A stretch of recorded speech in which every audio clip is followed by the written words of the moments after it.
ओम शांति। अब तक मेरी कोशिश तो ये रहती है कि मुझे जो प्रोग्राम मिले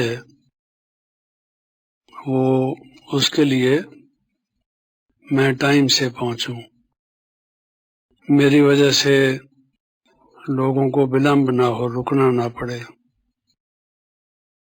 मैं तो तैयार था, लेकिन मुझे बताया अभी गया कि अब आप आ सकते हैं, इसलिए थोड़ी देर लगेगी, आपको मालूम होगा, परंतु मेरी मजबूरी थी। जब तक मुझे बताया ना जाए कि अब आप आ जाओ तो मैं कैसे आता। अभी मुझे ये कहा गया था कि ये योग भट्टी का प्रोग्राम चल रहा है। इसमें एक बात हमने साकार बाबा के जीवन में देखी कि योग उनका नेचुरल स्वरूप बन गया। केवल ऐसा नहीं है कि जब पालती मार के बैठें, रेड लाइट ऑन करें, कोई विशेष गीत बजे और तब योग लगे, ऐसा नहीं। एक दफा तो शायद कानपुर से या लखनऊ से या कहीं से कुछ लोग आए हुए थे। बाबा पालती तो मारते थे और बिल्कुल सीधे बैठते थे। हम तो ऐसे सीधे नहीं बैठ सकते। बाबा के शरीर में बहुत लचक थी और एक शरीर को साध रखा था, एकदम सीधे बैठते थे। जयपुर से एक मिनिस्टर आया था, हरिबाबू उपाध्याय। उसने बहुत कुछ सुना था इंस्टीट्यूशन के बारे में, लेकिन उसको लगता था कि ऐसा नहीं है, क्योंकि बहनों को संपर्क में जब आता था तो वो समझता था कि ये बहनें बहुत अच्छी हैं, तो इनके जो शिक्षा देने वाले हैं वो इनसे भी अच्छे होंगे। तो ये जो गलत बातें लोग कहते हैं वो मानता नहीं था, फिर भी स्वयं देखना चाहता था। एजुकेशन मिनिस्टर था पहले वो, उससे पहले चीफ मिनिस्टर था अजमेर का, क्योंकि राजस्थान तो बाद में बना। तो जब वो आया, बाबा से मिला, वो तो कम आयु का था, बाबा उससे ज्यादा आयु के थे। बाबा एकदम सीधे बैठे थे। उस बेचारे की तो गर्दन भी और कमर भी थोड़ी झुकी हुई थी। उसको शर्म आ रही थी कि देखिए ये कितना सीधे बैठे हैं। ये जिसने अपनी साधना ना की हो, ऐसा नहीं हो सकता। इस व्यक्ति ने बहुत साधना की है, क्यों बैठते हैं ऐसे सीधा? कुछ ये अभ्यास करते हैं। इनकी आंखें भी स्थिर हैं। जो व्यक्ति योग में स्थिर नहीं होता है उसकी आंखें इधर उधर जाती हैं, जैसे कुछ ढूंढ रहा हो। लेकिन जिसको योग स्थिर होता है, आनंद आ रहा होता है, उसकी आंखें स्थिर होती हैं। मेरा अपना अनुभव है, यज्ञ के कई काम बाबा ने जो मुझे निमित्त बनाया वो सहज हो गए, हल हो गए। उसका कारण ये था कि मैं कहीं से जब मिलने गया किसी अधिकारी से, वो कुछ एक और से मिल रहा था, मैं बैठा रहा। मेरे सामने जो टेबल थी वहां पर मैगजीन्स, अखबार वगैरह सब रखे थे, और जो लोग बैठे थे वो उठा उठा के पढ़ रहे थे। मैंने नहीं पढ़ा कुछ भी, जैसे जाके बैठा वैसे ही बैठा था, आंखें स्थिर थी। बाबा की याद में बैठ गया कि मैं कुछ अपनी कमाई करूं, क्यों अपना टाइम वेस्ट करूं। वो व्यक्ति बीच बीच में देखता था। वो ट्रस्टी था बहुत से धार्मिक स्थानों का, थोड़ा अभ्यास भी करता था। तो उसने देखा इसकी आंखें बड़ी स्थिर हैं, इसने मुड़ के इधर से उधर, उधर से इधर देखा ही नहीं है। तो जब मैं उससे मिला तो कहता है, पहली दफा मिला, कहता आप योग लगाते हैं? मैंने कहा जी। आपको कैसे मालूम पड़ा? कहते हैं आपसे वाइब्रेशन आ रही थी और लोगों से और तरह की वाइब्रेशन आ रही थी, और जो आपकी आंखें थी, नेत्र थे, वो स्थिर थे। योग में एक प्रैक्टिस कराते हैं लोग जिसको त्राटक कहते हैं। त्राटक में वो आंख को स्थिर करते हैं। उनको ये मालूम नहीं है कि आंख कहाँ स्थिर करनी चाहिए। वो एक गोल दायरा खेलते हैं, सर्कल, सर्कल के बीच में और सर्कल, उसके बीच में और सर्कल, उसके बीच में और सर्कल, और अंत में एक बिंदु। क्यों ऐसा करते हैं उनको मालूम नहीं है, और कहते हैं कि देखो पहले जब आप अभ्यास करो ये बाहर के सर्कल तक देखो, उस सर्कल के बाहर इधर उधर मत देखना, इसी पर ही त्राटक करो, आंखें जमाए रखो। तो लोग यही करते हैं। फिर उसके बाद कहते हैं अच्छा आपने कर लिया, अब जब ये प्रैक्टिस करो कि उस सर्कल को भी मत देखो, उसके अंदर वाले सर्कल को देखो।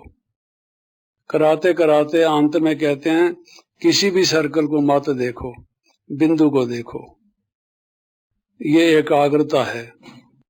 अब बिंदु क्यों और इसको एकाग्रता क्या कहते हैं, उसकी सिग्निफिकेंस, उसके पीछे उसका राज है, वो नहीं उनको मालूम। सर्कल माना ये जो विश्व रूपी सर्कल है, इसको ना देखो, देखते हुए भी ना देखो। योगी जो है देखते हुए भी नहीं देखता। जिस चीज से हमारा मतलब नहीं, कनेक्शन नहीं, कोई लेना देना नहीं, काहे को इधर उधर देखना। व्यक्ति बाजार में जाता है, हर एक दुकान की तरफ झांक के देखता है। अरे भाई तुझे लेना क्या है, कपड़ा लेना है ना, तो कपड़े की दुकान देख। तू मन्यारी की भी दुकान देखता है, हैबरडैशर की भी, इसकी भी, उसकी। तू तो सारी दुकानें देख रहा है, तो क्यों देख रहा है। योगी सीधा अपना जहां स्थान हो वहां जाता है, उसकी थिंकिंग स्ट्रेट लाइन में अपने सीधे मंजिल की तरफ जाती है। फिर विश्व को भी भूल के जो आपके लौकिक रिलेटिव्स हैं, शरीर है या जिनसे आपके कनेक्शन हैं, उस सर्कल को भी मत देखो, देखते हुए भी ना देखो। भूल जाओ मैं मर गया, अब मेरा नया जन्म हुआ, तो उन बातों को काहे को याद करना। जैसे वो कहते हैं ये जगत स्वप्न की तरह है, सन्यासी लोग। स्वप्न की तरह नहीं है। आपको वो लोग जो कल तक आपके बड़े गहरे दोस्त थे, जो रिलेटिव आपके बहुत नजदीकी रिलेटिव थे, अब वो आपको ऐसा लगता है ये स्वप्न मात्र है। स्वप्न में जैसे कोई चीज देखी जाती है, भाव तो यह है, लेकिन वो कहते हैं जगत ही स्वप्न है। हे राम जी, ये जगत बना ही नहीं है। जो वशिष्ठ ने योग वशिष्ठ में कहा, राम को शिक्षा देता था, उसका गुरु था वो, तो उसको कहता है सारी बात सुनाते हुए, हे राम ये जगत बना ही नहीं है। बना ही नहीं तो तू कह किसको रहा है, क्या कह रहा है, क्यों कह रहा है। अरे बना है तब तो बात भी कर रहा है, लेकिन ऐसे कहते थे। तो फिर अंत में तुम अपना बिंदु, जो ज्योति बिंदु शिव बाबा है, उस पर मन को एकाग्र करो। ये अभ्यास की श्रेणियां हैं, स्टेप्स हैं। लेकिन मैंने जहां से बात शुरू की थी कि वो कानपुर या लखनऊ से कुछ लोग आए हुए थे, बाबा पालती मारकर बैठे थे, बहुत एक प्रकार से समझिए बिल्कुल सीधे, चेहरे पर उनकी बड़ी कांति, रौनक, कोई कहे ही नहीं कि बूढ़े हैं। अच्छा बूढ़े भी अगर हैं तो लेकिन एकदम अलर्ट, एक्टिव, इलास्टिक हैं, ये देखने में आएगा। और फिर क्या था, ऐसे जो पालती बाबा ने मारी हुई थी, लगा योग रहे थे। हम लोग सब क्लास में बैठे थे, बाबा दृष्टि दे रहे थे, हम योग लगा रहे थे। तो ये पांव क्यों हिला रहे हैं, टांगे और पांव क्यों हिला रहे हैं। हमेशा नहीं हिलाते थे, कभी कभी हिलाते थे, तो फिर छोड़ देते थे एकदम साइलेंस और स्थिर में। और आप देखेंगे ऐसा है जैसे ज्वाला उनके नेत्रों से निकल रही है। आपने उधर देखा तो आपको लगेगा कि आपके भी अंतरतम की जो ज्वाला है वो जाग गई। इतना पावरफुल योग होता था। तो वो होता था, लेकिन बीच बीच में यदा कदा बाबा हिला भी टांग को हिला देते थे। तो वो उनमें से एक प्रोफेसर था, कुछ लोगों ने धार्मिक साहित्य का अध्ययन किया हुआ था। कहता है, जगदीश भाई मुझे एक बात समझ में नहीं आई, योग में तो स्थिर बैठा जाता है, आपके बाबा टांग क्यों हिला रहे थे? समझा? कहता है ये पांव हिलाने की क्या बात थी, समझा? तो ये क्या बात है? मैंने कहा भाई मैंने कभी पूछने की दृष्टि नहीं की, लेकिन मैं ये जानता हूं कि उनका योग नेचुरल है। गीता में भी है, योगस्थ कुरु कर्मणा, योग में स्थित होकर कर्म करो। ये कर्म भी करते हैं, और योगी की जो नेचुरल स्टेज होती है, मैं आत्मा हूं, मैं परम धाम से आया हूं, मैं लाइट हूं, मैं माइट हूं, मैं ज्योति बिंदु हूं। तुम लोग जपते रहोगे, आलापते रहोगे, रिपीट करते रहोगे, उसमें स्थिर होने की कोशिश करते रहोगे, लेकिन योगी जो शब्द है वो वहां सार्थक है, मीनिंगफुल है, उस व्यक्ति के ऊपर लागू होता है जो योग में स्थित है, नेचुरल योग है। बात कर रहे हैं, बात सुनते सुनते अगर हमारा योग टूट गया, कच्चा है वो योग नहीं है इस तरह का। तो ये जो भट्टी हम करते हैं, इसका एक प्रयोजन ये होना चाहिए कि हमने भट्टी तो की, उसके बाद आप अपने अपने चले जाओगे। ये देखो कि वो योग का जो अनुभव मुझे भट्टी में हो रहा था, जो मेरी स्टेज थी, वो है या खत्म हो गई? क्लास से उठा और खत्म। जैसे भक्ति मार्ग के सत्संग के लिए मशहूर है कि सुनते हैं और जब उठते हैं यहाँ की यहाँ रही, वो झोली झाड़ के जाते हैं, समझा? साथ में काहे को ले जाना, हम तो गृहस्थी लोग हैं। तो ऐसा तो नहीं कि आप भी जो योग की भट्टी कर रहे थे झाड़ के वापस आ गए, नहीं। ये ध्यान दो कि हमें धीरे धीरे, क्योंकि सतयुग में योग थोड़ी लगाएंगे, ये जो अभी हमारी स्टेज बनेगी उसके आधार पर हमारा भविष्य है, प्रैक्टिकल स्टेज। बहुत लोग योग लगाते हैं, भट्टी करते हैं, बहुत अच्छा योग लगाते हैं, भट्टी में भी अच्छे बैठते हैं। आप देखेंगे तो आपको लगेगा कि ये व्यक्ति योग में स्थिर है, लेकिन कोई थोड़ी सी बात होती है, भड़क जाते हैं, क्रोध में आ जाते हैं, टूट जाता है योग। तो योग के टेस्ट तो आते हैं, जैसे आदमी कोई बीमार हो ब्लड टेस्ट कराता रहे, ये उसके भी टेस्ट योग वाले के भी होते रहते हैं, अलग अलग तरह से। तो उसका रिजल्ट, उसकी रिपोर्ट क्या है हमारी? कईयों को मैंने देखा, फीलिंग इतनी ज्यादा होती है, मन में इतना रख लेते हैं, नफरत को, दुश्मनी को और इन सब चीजों को। आश्चर्य होता है कि ये तो योग लगाते हैं, अच्छे योगी हैं, फिर ऐसा करते हैं। ये क्या विडंबना है? ये तो क्यों ऐसा करते हैं? क्योंकि योग उनका नेचुरल नहीं है। करते हैं तो जम कर करते हैं, और जब छोड़ देते हैं तो छोड़ देते हैं, समझा? कौन बैठ के रोज रोज योग करेगा? और चले फिरते सब योग करो, दुनिया में यही चीज रह गई है और कुछ नहीं। हंसो बहलो, कोई कहका लगाओ, गपशप मारो, ये क्या बोरिंग लाइफ है। मैं आत्मा हूं, ज्योति बिंदु हूं, छोड़ो इस बात को। बार बार बार बार कहलवा लिया, हमारा दिमाग भी थका दिया, तो वो छोड़ देते हैं किसी न किसी कारण से। नहीं, ये नेचुरल लाइफ बनाओ। एक बात तो ये है।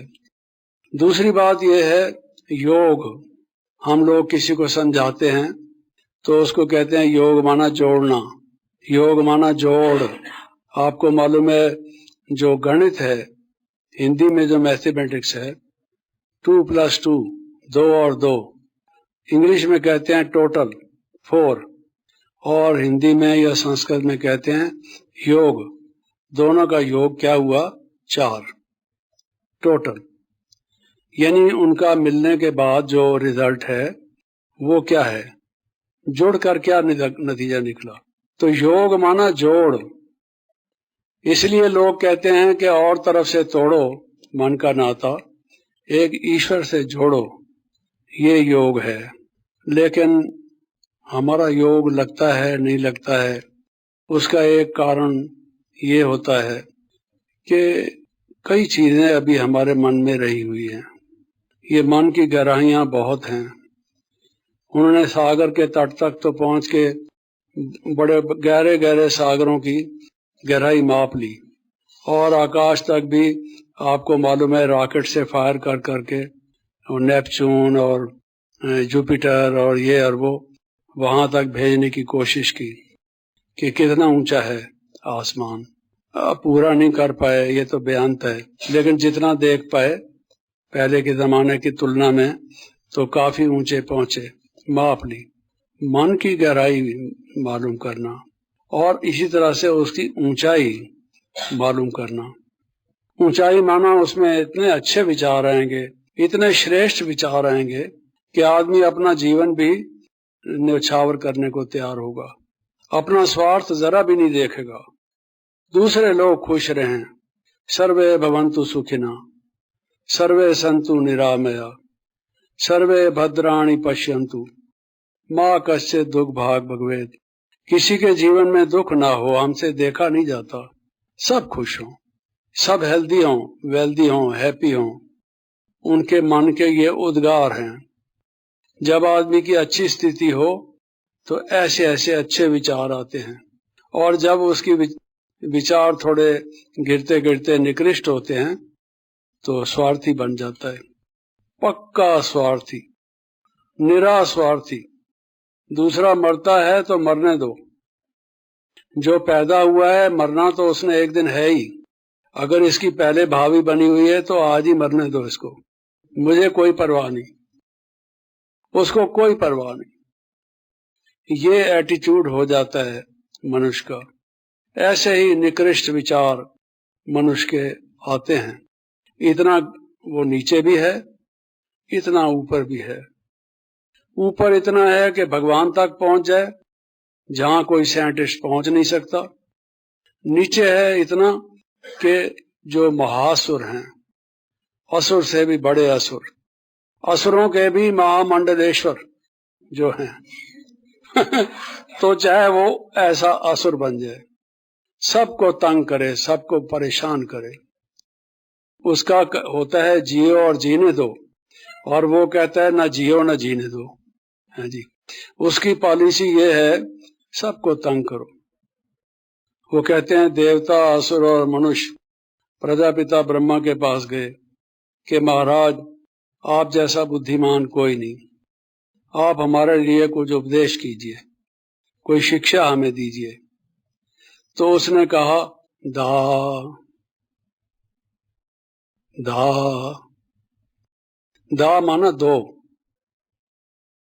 अब जो देवता बनने वाले थे उन्होंने कहा कि ये कहते हैं दो दो, दूसरों को दो, अपना भी त्याग करके दूसरों को दो, महादानी बनो, वरदानी बनो, दो, दा, दा माना दो, है जी। और जो रजोगुणी द्वापर के शुरू में आने वाले आत्माएं थी, उन्होंने सोचा दान पुण्य भी करो भाई, सिर्फ ऐसा नहीं अपने ऊपर खा पी के खत्म कर दो, कुछ दान पुण्य भी करो। किसी ने धर्मशाला खोल दी, किसी ने अस्पताल में कोई मदद दे दी, थोड़ा बहुत कर दिया, लेकिन बोर्ड पर नाम लिखवा दिया फलाने राम फलाने लाल, उन्होंने 101 रुपया दिया। आप धर्मशाला में जाइए, लिखा होता है, पांव के नीचे जो पत्थर है वो होता है ना, उस पत्थरों पर भी लिखा होता है। किसी ने मान लो 50 पत्थर अपनी तरफ से दिए, और लोग उसके ऊपर जूता लेकर या वैसे भी वो घूम रहे हैं, लेकिन उसको चस्का आ रहा है, मजा आ रहा है कि मेरा भी पत्थर यहाँ मेरे नाम का है, कल को मरूंगा मैं, मेरे बेटे आएंगे तो कहेंगे मेरे पिताजी दानी थे। क्या दिया उन्होंने? 10 पत्थर दिए, ये कुछ मालूम नहीं। ऐसा करते हैं, नेम एंड फेम चाहिए, दान तो करो लेकिन दान के साथ साथ कुछ उनको चाहिए। वो रजोगुणी थे। जो असुर बनने वाले थे उन्होंने कहा तंग करो, लोगों को दुख दो। इस दुनिया में ठीक तरह से जीना है तो लोगों को डरा धमका के चलो, वरना तुम्हारे सिर पर चढ़ जाएंगे, मुश्किल कर देंगे तुम्हारा। खूब उनको डराओ धमकाओ और काबू में करके रखो अपने अंदर, समझा? तो कष्ट दो लोगों। तो कहते हैं वो बन गए असुर, वो बन गए देवता और वो बन गए मनुष्य। इस तरह से कहावतों के रूप में रोचक कहानियां मनोरंजन के लिए हैं जी। अब कौन से असुर भी गए, देवता भी गए, कहने की बातें हैं, लेकिन उससे शिक्षा मिलती है कि ऐसे भी मनुष्य के मन में बड़े ऊंचे भी विचार होते हैं। अब बाबा ने हमें कितना ऊंचा विचार दिया है, बाप समान बनो, बाप समान बनो। पहले पहले आप में से बहुत लोग नहीं थे तब, तो बाबा कहा करते थे आप समान बनाओ लोगों को। फिर बाबा ने कहा ये तो क्रोधी आदमी है, अगर ये आप समान बनाएगा उसको भी क्रोधी बनाएगा। तो बाबा ने बदल दिया कि भाई तुम्हारे संस्कार भी कुछ ठीक तो हुए नहीं, तो आप समान बनाओ नहीं, बाप समान बनाओ। फॉलो फादर, बाप समान बनाओ। नहीं तो लोगों ने आप समान बनाना शुरू कर दिया। अगर इतने लोग बढ़ जाते तो आज हम इस हाल में बैठ नहीं सकते, आप समान अगर बनाते। अब हर एक को ये लक्ष्य दिया बाप समान बनाओ। तो कहाँ कितना ऊंचा संकल्प है। अरे लोग तो समझते हैं हम कहाँ भाई, हम किस बात की मूली हैं, हम क्या बन सकते हैं, हम क्या बनेंगे। ये छोड़ दो इन बातों को। संत महात्मा ऋषि मुनि कोई नहीं बन सके, और हम शक्ल तो देखो है जी। लेकिन बाबा ने क्या कहा, बन सकते हो क्योंकि तुम मेरे बच्चे हो। As the father so the child, है माँ पर पूछ पिता पर घोड़ा, बहुत नहीं तो थोड़ा थोड़ा। कहते हैं वो माँ या बाप के ऊपर मिलता जुलता है बच्चा। जेनेटिक सिस्टम तो वही होता है ना, आजकल साइंटिस्ट कहते हैं। तो अगर उसको टीबी रहा है तो उसके ऊपर भी थोड़ा बहुत आता है। शुगर की बीमारी थी माँ को, तो बेटे को भी शुगर की बीमारी होगी, तो कुछ ना कुछ होता है। और हम जब ऐसे बाप की संतान हैं तो हम बाप के गुण आ सकते हैं, आएंगे, आने चाहिए। इसके लिए हमें पुरुषार्थ करना है। तो वो मैं कह रहा था कि जोड़, ऐसा नाता जोड़, मन का ऐसा नाता जोड़। कई गीत बने हुए हैं, मनुआ मन का ऐसा नाता जोड़। भक्ति मार्ग में भी है, तू परमात्मा से ऐसा नाता जोड़। लेकिन जोड़ते नहीं हम। कोई मैरिड है, कभी वाइफ याद आती है, कभी बेटा याद आता है। अभी आपसे मिलेंगे और कहेंगे जी एक बेटा तो मेरा न्यूयॉर्क में है, दूसरा लंदन में है, तीसरा मलेशिया में है, चौथा मेरे पास रहता है, वो भी यहाँ इलेक्ट्रिकल इंजीनियर है। बड़े फख्र से कहता है। उसने नाता प्रभु से पूरी तरह से जोड़ा नहीं, किसी ने पूछा नहीं, कुछ नहीं। अपना अभिमान बताने के लिए, अपना देह का कनेक्शन बताने के लिए, मेरा ये बेटा वो है, मेरा वो बेटा। अरे कौन पिता है, कौन है माता, ये जग का झूठा नाता। तू इतना भी नहीं समझा कि ये नाते रहने वाले नहीं हैं। तू फिर ये सोचता है मेरा बेटा, मेरा बेटा। जब तू तेरे को धोखा मिलेगा तब पता लगेगा बेटा। अब शब्द है धोखा, कई कहते हैं धोखा, कई कहते हैं धोखा। धोखा माने धो के खा और धोखे का मतलब तो आप समझते ही हैं कि भाई चीट करना किसी को। दोनों ही अजीब किस्म की बातें हैं। तो ऐसा जब उसको धक्का लगता है तब कहता है ये झूठा नाता। तुम्हें माता च पिता तुम्हें, हे प्रभु आप ही हमारे माता पिता हो। तो सब नाते जब तक उसके साथ जोड़ेंगे नहीं, माता पिता सखा स्वामी, वो योग की लगाते रहो पट्टी, कोई परवाह नहीं है जी। गाड़ी में बैठे रहो, गाड़ी चल नहीं रही, बैठे रहो। वो कहते हैं भाई, एक दफा नाविक के पास गए लोग, रात का टाइम था, तो उन्होंने कहा भी हमें उस पार ले चलना है। तो उसने, अच्छी बात है, कितना टाइम लगेगा? उन्होंने कहा सुबह तक पहुंच जाएंगे। अब वहां पानी तो चल ही रहा था, नाव में बिल्कुल घटाटोप अंधेरा था। वहां बैठ गए, वो बैठ गए और सुबह देखा कि ये तो वहीं के वहीं है जहां पे चलने था। अरे भाई ये क्या बात है, तू तो कहता था सुबह पहुंच जाएंगे, हमारी गलती ये हुई कि हमने पूछा नहीं तुमसे कहाँ पहुंच जाएंगे। ये तो हम वहीं पहुंच गए, स्क्वायर नंबर 1 में, जहां से हम चले थे वहीं पहुंच गए। क्या मतलब है? अरे जो रस्सा खोलना था, रस्सा बंधा हुआ था, वो उसने खोला नहीं, चप्पू मारता रहा। लोग अपनी तसल्ली करते रहे कि चल रही है ना हो, पहुंच जाएंगे हम। अरे उन्होंने तो माथा पीट दिया, इसने हमारा टाइम नष्ट किया। तू इतना पागल है, नाव चलाता है और तू रस्सा खोलता नहीं है। तो हमने भी जब रस्से बांध रखे हैं, माता पिता, माँ के प्यार की कमजोरी बहुत होती है बच्चे को। इतना बड़ा भी हो जाएगा, माँ का प्यार उसको खींचता है। इसको जीतना। फिर वाइफ का, या तो बच्चे का, किसी ना किसी का। माया ने किसी की टांग, किसी का हाथ, किसी का नाक पकड़ रखा है और खूब लात घूसा थप्पड़ मार रही है इंसान को, और इंसान समझता है मजा आ रहा है। समझा? एक व्यक्ति अंधा था तो उसका जो एक दोस्त था बिगड़ गया उससे कि तू फालतू बातें करता है, तू किसी काम का नहीं है, ये है वो है।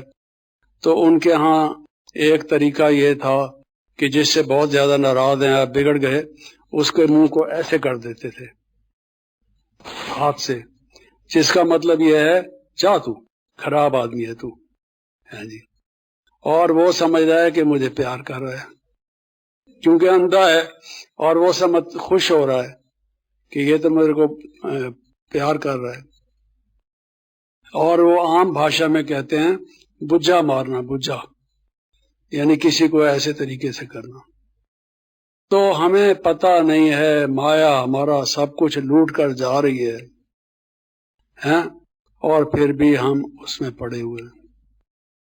अब कच्छ भुज में आया भूचाल, बैंक भी नीचे चले गए, कैश भी नीचे चला गया, जेवर भी नीचे चले गए, जिस आदमी की प्रॉपर्टी थी वो भी नीचे चली गई।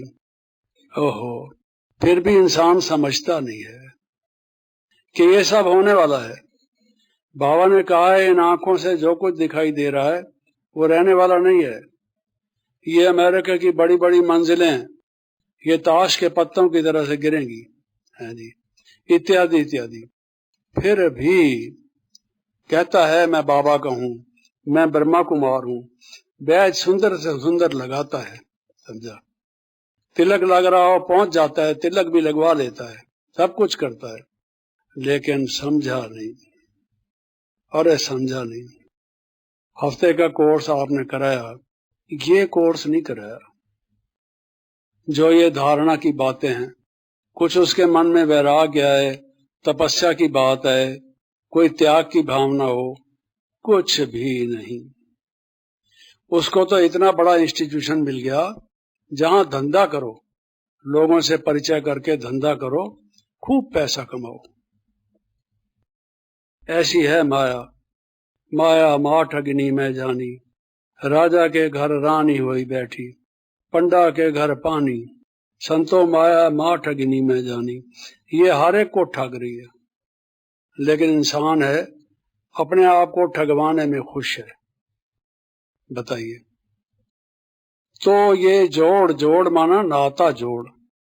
अब सब नाते, सब संबंध हैं, बाबा कहते हैं मेरे साथ जोड़ो। पिछले दिन भी मुरली में था, जब तक सब नाते जोड़े नहीं हैं योग नहीं लग सकता। जिसको सही मायने में योग कहा जाए वो नहीं लग सकता। कर लीजिए अभ्यास, कई तरीके अब आप अपना लीजिए। और इसके अलावा है एकाग्रता। भाई योग लगेगा शिव बाबा से। शिव बाबा तो बिंदु रूप है, सूक्ष्म अति सूक्ष्म है। उसके साथ आपका मन जुड़ेगा। जुड़ेगा कैसे? अगर वो इधर उधर भागेगा तो जुड़ेगा कैसे? तो वो एक क्यों? क्योंकि एक तो अभ्यास नहीं, दूसरा इच्छाएं रही हुई है। अभी भी इच्छाएं रही हुई है, बहुत सारी इच्छाएं रही हुई है। अरे समुन्द्र में एक पक्षी उड़ रहा था और एक समुद्री जहाज जा रहा था। तो पक्षी उड़ता है, उड़ता उड़ता उड़ता सारा चक्कर लगाता रहा, थक जाता था, आके बैठता उसी जहाज पर था और कोई जगह थी नहीं। फिर उड़ेगा, फिर वहीं आके बैठेगा। अरे कोई ठिकाना दुनिया में इस मन रूपी पक्षी को है नहीं। तुम ढूंढ के देख लो, कोशिश करके देख लो। काशी देखी, मथुरा देखी, देखे तीर्थ सारे, गा तो लेते हैं हम, करते नहीं हैं प्रैक्टिकल रूप में। तो अब जो है इच्छाएं अगर हमारी ऐसी बने रहेंगी बड़ी तीव्र रूप से, योग लगेगा नहीं। उनको कम करो। अगर बिल्कुल फिनिश नहीं कर सकते, क्योंकि इच्छा की जननी भी इच्छा है और इच्छा को रोकने वाला तरीका भी इच्छा है। इच्छा के बिना आप इच्छा को रोक भी नहीं सकते हैं जी। और इच्छा का जन्म भी इच्छा से होता है। कठिनाई ये है। तो अब आप अगर ये कोशिश करने लगो, मेरा तो एक बाबा, दूसरा न कोई, बाबा ही मेरा संसार है, मुझे और कुछ नहीं चाहिए। बाबा मिल गया, उसने मुझे भरपूर कर दिया, मैं माला माल हो गया। देश जाना विदेश जाना आप जाके देख लो, सब आदमी एक जैसे हैं, सबकी नाक आंख कान इसी तरह के हैं। अगर आपको चाहिए तो हर एक देश से फोटो मंगवा दे। रंग का भेद जरूर है और थोड़ा बहुत बनावट में है। चाइनीज फेस होगा या कहीं ऐसे इलाके हैं जो खुश्क हैं, वहां पर डैम्पनेस नहीं है, वहां उनकी जो नासिकाएं हैं वो थोड़ा खुली खुली होंगी, बड़ी बड़ी है जी। कई इलाके में कैसी, कोई इलाके में कैसी। But human being all over the world is the same. वही नेचर है और वही उस तरह के आदमी हैं, कोई फर्क नहीं है।